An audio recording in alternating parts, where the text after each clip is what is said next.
sama berada di dalamnya karena Allah Subhanahu wa Ta'ala. Baiklah Bapak Ibu jemaah sekalian yang berbahagia, kita awali pengajian kita ini dengan pembacaan basmalah. Bismillahirrahmanirrahim.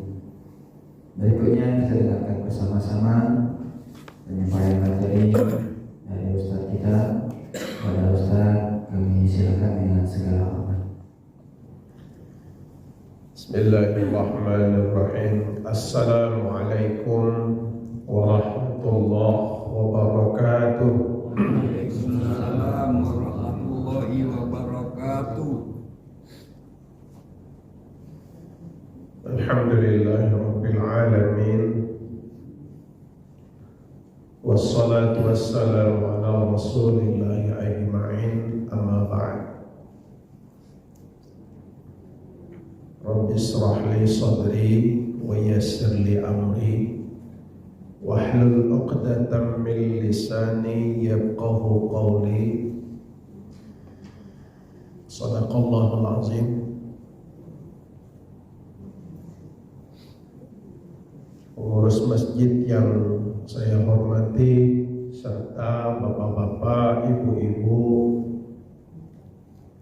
dan para santriwan yang hadir pada pagi hari ini, bersyukur kepada Allah Subhanahu wa Ta'ala di mana kita di tengah kesibukan kita tidak lupa mengaji untuk menambah ilmu pengetahuan kita sebagai bekal dalam hidup kita. Salawat dan salam tentu tidak lupa kita sanjungkan kepada junjungan kita Nabi Muhammad sallallahu alaihi wasallam.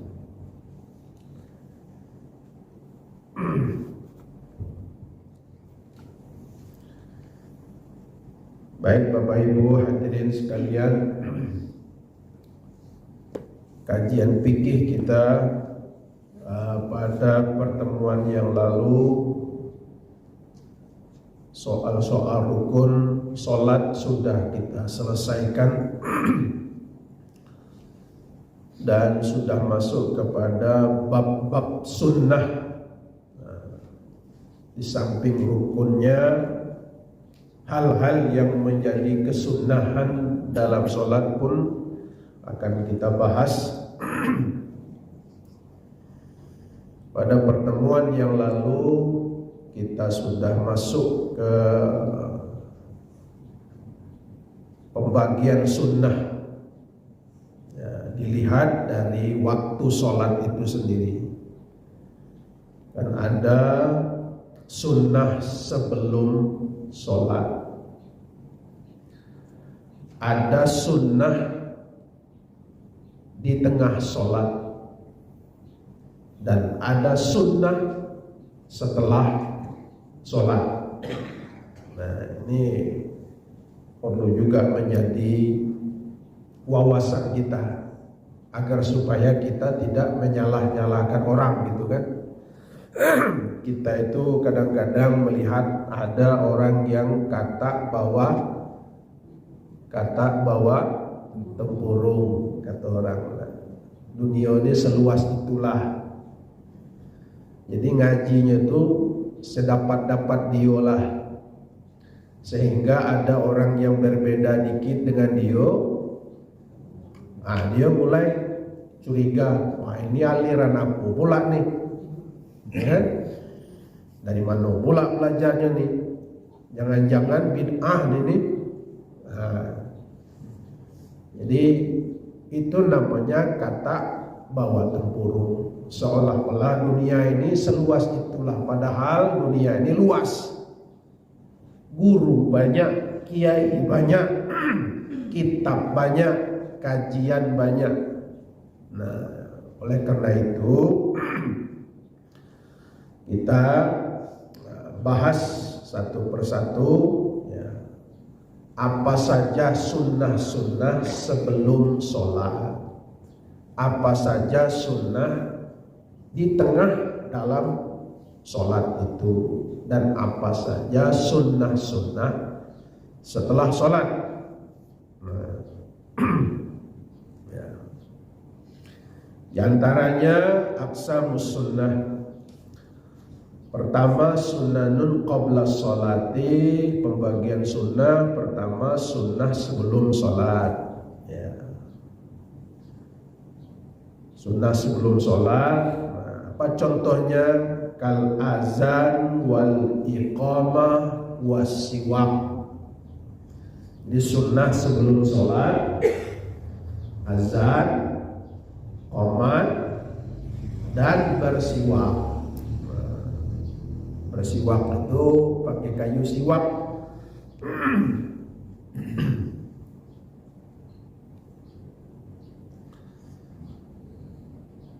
Kemudian yang kedua, sunanun asna as-sholati, ya, sunnah di tengah sholat.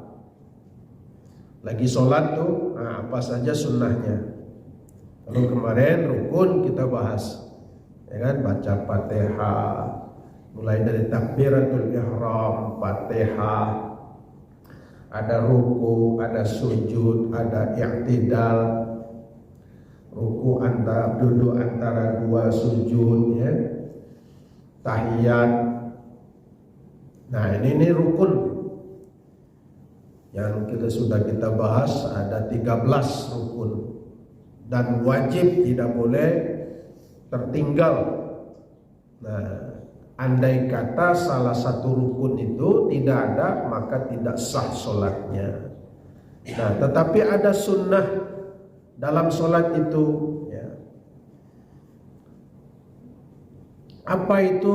Nah, ini terbagi dua sunnah di dalam sholat. Tangqasimu ila qismaini.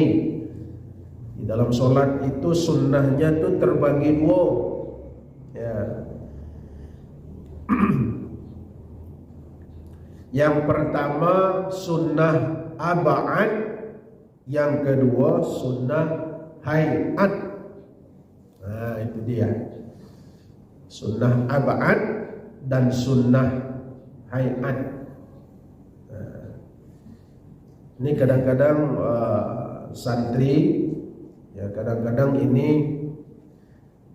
tidak terlalu pusing dengan ab'ad dan hayat, padahal ini penting. Ya, mana yang ab'ad, mana yang hayat. Nah, nanti kita jelaskan. Yang ketiga, ya, yang ketiga, sunanun ba'das sholati, sunnah setelah mengerjakan sholat. Misalnya kan zikri wal julusi fi musalla, ya, berzikir, duduk. Nah, itu setelah sholat. Kita tadi kan zikir, ya, namanya wirid. Nah, itu sunnah. Tapi banyak, sebagian, ya, bukan banyak, sebagian lah. Kalau biasanya Allahumma antas salam. Nah, sebagian orang assalamualaikum, assalamualaikum, Allahumma lantas jalan. Wah, tuh, dah ada pakai wirid, dah ada pakai zikir lagi, kan? Baliklah. Nah, gitu. Itu tandanya, ya itu tadi, ngajinya kata bawa tempurung. Ini lihat, ada sunnah sebelum, ada sunnah di dalam sholat, dan ada sunnah sesudah sholat. Nah, kami baru balik dari Mekah, Pak, dari Madinah, dan orang berzikir berwirid macam kita ni sesudah semayang.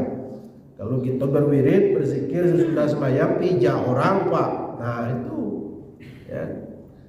Jangan mencontoh sesuatu, ya, yang dalam kondisi tertentu.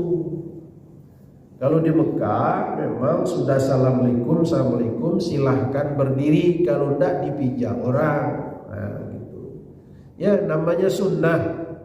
Apa arti sunnah kemarin? Kita kerjakan dapat pahala, ditinggalkan tidak ada berdosa. Cuman etika kita dalam berilmu, ya harus mengikut sunnah. Pakai wiritan sesudah sholat. Sesudah sholat pakai wiritan. Jadi wiritannya kondisikan juga ada. Kalau keadaannya mungkin lagi sibuk macam itu, pendek saja. Ya macam rame-rame lagi ada acara umpamanya kan. Sebab wirid itu bisa panjang, bisa pendek, bisa diatur. Nah, kalau di Mekah itu ya tidak pakai wirid imamnya, karena dia mau tawaf lagi kan. Di Madinah juga seperti itu, karena saking banyaknya manusia. Tapi dalam kondisi tenang seperti kita ini, sudah sholat, tidak ada lain pekerjaan kita dan tidak ada hal-hal lain, maka ya berwiridlah seperti biasa, ya tak? Nah, berwirid seperti biasa, itu sunnah.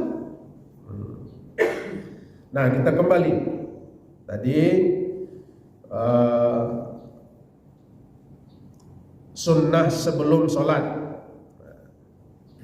Sebelum sholat tadi sunnahnya sunnanul lati qabla sholati al-awwal azan. Jadi sunnah sebelum sholat pertama azan. Al-azanu lughatan al-i'lamu. Yang namanya azan itu menurut bahasa i'lam, pemberitahuan. Nah, ya pemberitahuan. Apa yang diberitahu? Ya orang-orang inilah diberitahu.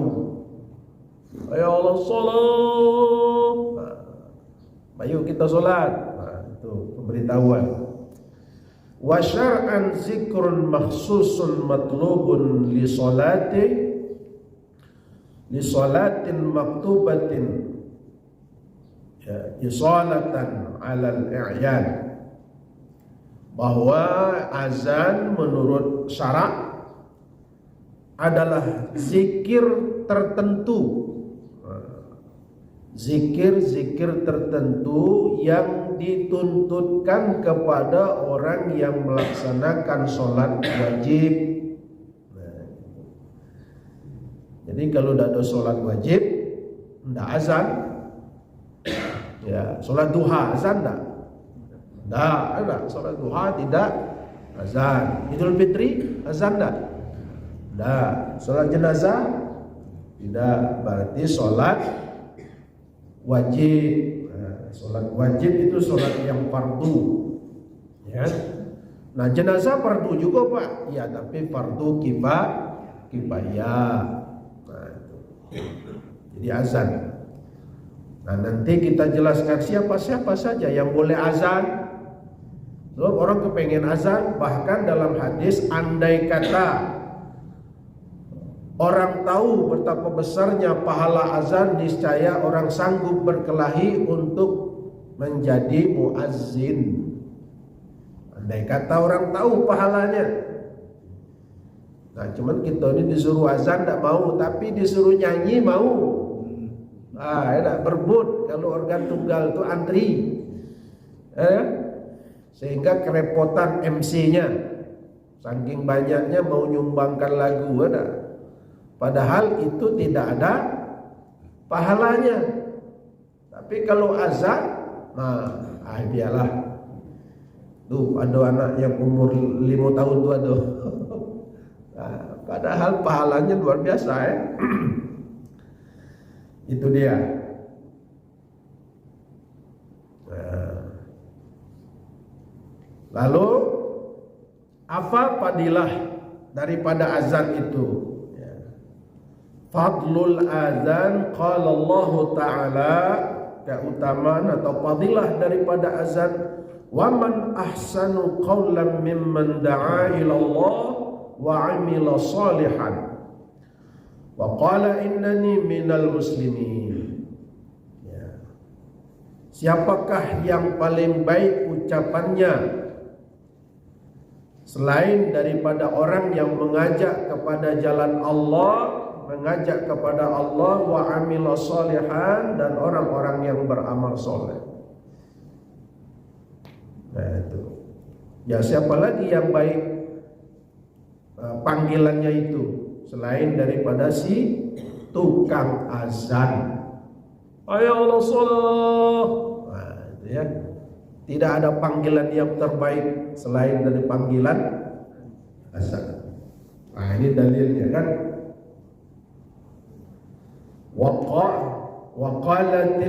Waqalatil sayyidatu Aisyah radhiyallahu anha, ara hadzal ayata nazalat fil muadzan. Ya. Berkata Sayyidah Aisyah radhiyallahu anha, kata Aisyah, aku melihat ayat ini terkait dengan turunnya, terkait dengan azan. Qala sallallahu alaihi wasallam, yughfaru lil muadzini muntaha adzanihi. Diampuni bagi orang-orang mukmin di akhir-akhir azannya. Berarti orang-orang yang azan itu, makanya kita di akhir-akhir azan itu ya diminta kepada kita untuk berdoa, karena memang Allah Maha mengampuni. Ya.